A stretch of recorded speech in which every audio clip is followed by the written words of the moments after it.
Welcome back to my channel earth mom Dehradun और मैं हूं ज्योति। वेलकम करती हूं सभी का अपने चैनल में। तो चैनल में न्यू है तो आप सबको पता ही कि क्या करना है। जी हाँ, चैनल को सब्सक्राइब करना है और बेल नोटिफिकेशन ऑन करना है ताकि मैं जब भी कोई न्यू वीडियो डालूं तो आपको उसका नोटिफिकेशन मिल जाए। So as per your request मैं रात के 10 बजे एवरी नाइट आप सबके लिए लेके आती हूँ मैडम और जनाब के ऊपर एक बढ़िया सा reaction plus review video. I hope कि आप मेरी इन रिव्यू सीरीज को पसंद कर रहे होंगे। पसंद कर रहे हो तो थोड़ा सा प्यार दिखाओ, थोड़ा फील तो होना चाहिए कि यस आपके काम को अप्रिशिएट किया जा रहा है और आपकी वीडियोस को पसंद किया जा रहा है। सो दोस्तों, विदाउट एनी फर्दर डिले चलिए शुरू करते हैं आज का 10 बजे वाला तड़कता भड़कता रिएक्शन। तो दोस्तों, सबसे पहले तो मैं आपको एक न्यूज दे देती हूँ, यानी कि आपको एक खबर दे देती हूँ कि जनाब के लिए अब झलक में सस्टेन करना बहुत ज्यादा मुश्किल होने वाला है। बिकॉज बताती हूँ बिकॉज झलक में होने वाली है वाइल्ड कार्ड एंट्रीज, जिनकी वजह से जनाब के लिए अब हो जाएगा कंपटीशन और भी ज्यादा डिफिकल्ट। तो इस बार ना तो पिपिका मैडम की बिरयानी काम आने वाली है, ना ही उनका रोज रोज वहां पे जाना काम आने वाला है, और ना ही उनकी कोई सैंडविच या कोल्ड कॉफी काम आने वाली है। बिकॉज इन सब से परे इस बार कंपटीशन में उतरे हैं धुरंधर डांस गुरु, मतलब डांस के धुरंधर कंपेटिटर। तो आइए मैं आप सबको नाम बता देती हूँ। तो पहली वाइल्ड कार्ड एंट्री होने वाली है मनीषा रानी की, और मनीषा रानी को डांस में टक्कर आपको लगता है कि जनाब दे पाएंगे? बिल्कुल भी नहीं। और अगर फैन की भी बात कर लेना तो जनाब की फैन फॉलोइंग से कई ज्यादा फैन फॉलोइंग है मनीषा रानी की। सो जनाब फैन फॉलोइंग के मामले में भी कहीं से कहीं तक मनीषा रानी के आजू बाजू ही नहीं है।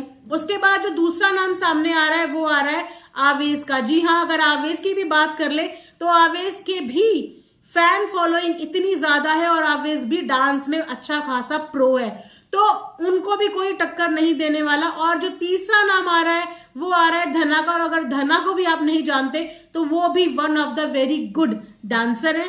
तो इतने 3 टफ कंपेटिटर्स आने वाले हैं जनाब के ऑपोजिट। तो इन सब के बीच में क्या जनाब अपने आप को अब बचा पाएंगे? क्या मैडम का फिर से बिरयानी वाला नुस्खा काम आएगा? मैडम ने तो सेट में सबको खिला के ना, वो कहती है ना कि अपना नमक इतना खिला चुकी है मैडम सेट में सबको कि लगता है अब सेट वालों को भी बेचारों को 2-3 नंबर हमेशा परफॉर्मेंस में ऐड करके देने पड़ते होंगे, क्योंकि फिर नमक हलाली की बात आ जाती है ना। तो बस वही है।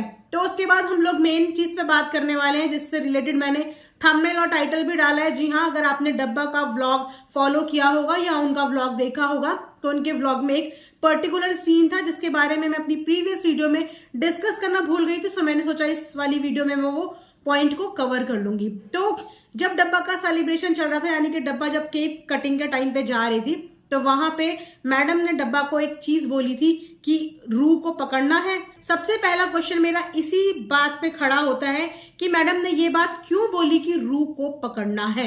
मतलब अगर मैडम की परमिशन होगी, मैडम देना चाहेंगी तो ही मैडम किसी को देती हैं।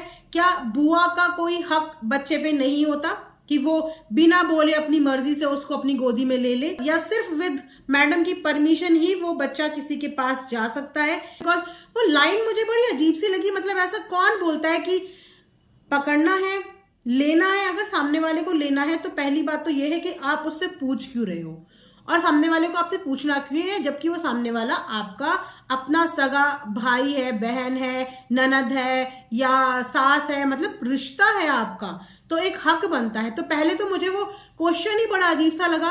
और उस पर मैडम का हो गया मोए मोए। आजकल मोए मोए बहुत ट्रेंड कर रहा है। अगर आप लोगों ने रील नहीं बनाई तो बनाना जरूर। अपने लाइफ में जो भी अलग अलग मोए मोए मूवमेंट्स हो रहे हैं तो उन मूवमेंट के ऊपर एक रील जरूर बनाना। तो मैडम का वहां पे हो गया मोए मोए, बिकॉज मैडम ने इतने प्यार से पूछा कि डब्बा लेना है, और डब्बा ने वहां से सीधा कर दिया नहीं। तो मुझे वहां पे भी बड़ी हैरानी हुई कि डब्बा ने मना क्यों कर दिया।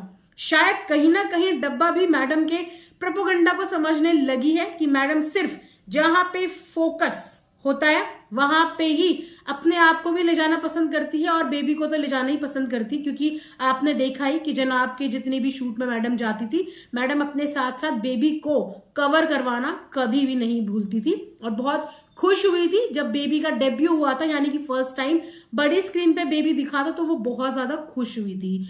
लेकिन यहाँ पे भी मैडम ये सोच रही थी कि डब्बा जब केक काटने जाएगी तो सेंटर ऑफ अट्रैक्शन, यानी कि वहां पे भी जो हाइप मिलेगी, वहां पे भी जो वाहवाही होगी या सेंटर ऑफ अट्रैक्शन होगा वो बेबी होगा, और डब्बा के हाथ में रहेगा। तो जाहिर सी बात है ना, बर्थडे डब्बा का, लेकिन डब्बा प्लस रू बेबी तो फिर इक्वल्स टू मैडम। डब्बा प्लस रू बेबी इक्वल्स टू मैडम, मतलब मैडम का कुछ ना कुछ रोल कहीं ना कहीं होना चाहिए। लेकिन डब्बा ने वहां पे मना कर दिया। मुझे वो चीज भी ऑकवर्ड लगी, बिकॉज डब्बा भी का भी वो इकलौता भतीजा है, और जब घर में इतने छोटे छोटे बच्चे होते हैं तो हर कोई चाहता है कि मैं अपना जो सेलिब्रेशन है वो बच्चे के साथ मनाऊं। और गोदी में लेने से मना क्यों किया? क्योंकि डब्बा बहुत ज्यादा बच्चों को प्यार करती है। मतलब अभी तक मैंने उनके जितने भी व्लॉग्स देखे हैं, अधिकतर जब भी उनसे कोई बच्चा मिलने आता है तो वो सबके बच्चों को गोदी में पकड़ के कितनी बार फोटो खिंचा चुकी है। मतलब अनजान लोगों के बच्चों को भी वो गोदी में पकड़ती है, और बच्चों से उन्हें प्यार है भी, इस चीज में कोई डाउट नहीं है। वो बहुत प्यार करती है बच्चों से, पूरा अटेंशन देती है, पूरी पिक्चर्स क्लिक कराने देती है, बहुत प्यार से बात भी करती है। तो वहीं पे अपने भतीजे को पकड़ने में वो इतनी अनकंफर्टेबल थी, या ये बोलिए कि वो अपना कंटेंट शेयर नहीं करना चाहती थी। वेल, इन दोनों भाभी ननद के बीच में चल क्या रहा है, या इनके दिमाग में क्या चल रहा है, या इनके दिल के कनेक्शंस इतनी टूटे टूटे से या उलझे सुलझे से क्यों नजर आ रहे हैं, ये सब चीजें मुझे समझ में नहीं आ रही। हो सकता है कि आपने भी ये सब चीजें नोटिस की हो, या हो सकता है कि मैं ओवरथिंक कर रही हूँ। पर देखो, व्लॉग में अगर कोई प्रॉब्लमेटिक चीज दिखेगी तो उस चीज को एनालाइज करना या ऑब्जर्वेशन उस चीज पे अपनी देना, ये तो हमारा काम है, यही रिव्यूज होते हैं, और वही काम मैं अपना कर रही हूँ। तो ये थोड़ी स्टेटमेंट मुझे बहुत डगमगी सी लगी। उसके बाद सेलिब्रेशन और उसके बाद तो मैडम खैर चली ही गई थी घर पे। तो मैडम ने फिर से बनाया है सैंडविच, और देखा ही आपने, पूरा चिकन सैंडविच मैडम ने सेट के लोगों के लिए बनाया है। लेकिन क्यों? अभी ही मैडम ने अपने व्लॉग में बोला कि बहुत लेट हो गया था, रू बेबी क्रैंकी हो जाता है, क्राई करता है। तो मैडम को इतना शौक क्यों, मतलब इतनी ऑब्सेस्ड क्यों है वो लोगों को खिलाने के लिए? अरे, लोगों को खिलाना बहुत अच्छी बात होती है, लेकिन ये लोग कभी अपनी इस कला का प्रदर्शन, यानी जो इनका ऑब्सेशन है, ये कभी किसी गरीब लोगों के लिए क्यों नहीं करते हैं, जिनको खाने को नहीं मिलता है? ये चीजें उनके लिए क्यों नहीं निकल के आती है?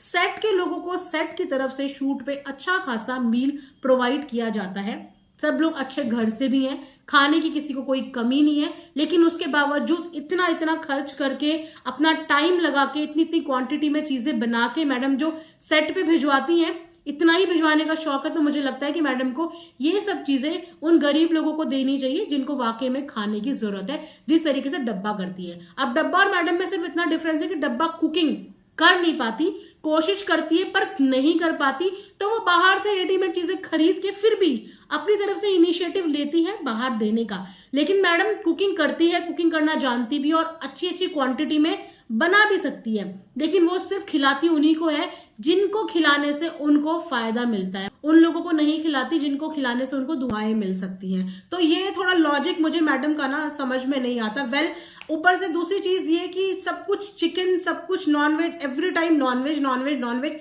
क्या ऐसा नहीं होता कि सेट पे कोई बंदा वेजिटेरियन हो? होता होगा, बहुत से लोग होते हैं वेजिटेरियन, लेकिन मैडम का ऑप्शन हमेशा नॉनवेज ही रहता है। एवरी टाइम जब भी वो कुछ भिजवाती हैं वो नॉनवेज से ही भरपूर रहता है। तो what about the vegetarian people? अगर वहां पे 4 लोग नॉनवेज मैडम का बनाया हुआ खा रहे हैं और वहां पे 2 लोग नॉन वेजिटेरियन है, तो उनको वहां पे कैसा फील होता होगा? क्या इस चीज का ख्याल मैडम के दिमाग में कभी नहीं आया कि जहां तुम इतनी मेहनत कर ही रहे हो नॉनवेज चीजों पे, तो कुछ चीजें, कुछ क्वांटिटी वेजिटेरियन भी बना दो? क्योंकि मैं मान ही नहीं सकती कि अगर 100 लोग हैं और 100 में से 10 लोग भी वेजिटेरियन ना हो। तो खैर, ये तो मैडम है, कन्वीनियंस के हिसाब से आप जानते ही हैं, मैडम अपना काम पूरी ईमानदारी के साथ करती है, और अपने जनाब के लिए तो मैडम पूरी ईमानदारी से सब कुछ कर सकती है। इसको कहते हैं भारतीय नारी, और इसको कहते हैं पतिव्रता नारी। तो ठीक है नारी, तुझे सलाम। ये था मेरा आज का एक रिएक्शन मैडम के प्रीवियस व्लॉग के बेस पे, जो व्लॉग में मैंने देखा, अपनी पर्सनल एनालिसिस मैंने आप सबके साथ शेयर करी। आई एम श्योर आप में से बहुत लोगों की मेरे से डिफरेंट भी हो सकती है, और आप में से बहुत लोग मेरी इस एनालिसिस से अपोज भी कर सकते हैं। सो गाइस, नो प्रॉब्लम, हम लोग यहाँ पे अपनी एनालिसिस बताने आते हैं, आपकी अगर डिफरेंट भी है तो मैं उन सब चीज़ों की रिस्पेक्ट ज़रूर करती हूँ। आप कमेंट सेक्शन में बताना, मैं डेफिनेटली अपने नेक्स्ट रिव्यू वीडियो में शेयर करने की पूरी कोशिश करूंगी। यहीं पे ख़त्म करते हैं, नेक्स्ट वीडियो के साथ कल फिर से रात को 10 बजे मिलेंगे। तब तक अपना ध्यान रखिए एंड यस, खुश रहिए, प्यार बांटिए, खुश रहिए, नफरत बिल्कुल मत बांटिए और फेक रहिए, रियल रहिए, लोग आपसे ज्यादा प्यार करेंगे। Thanks for watching earth mom Dehradun.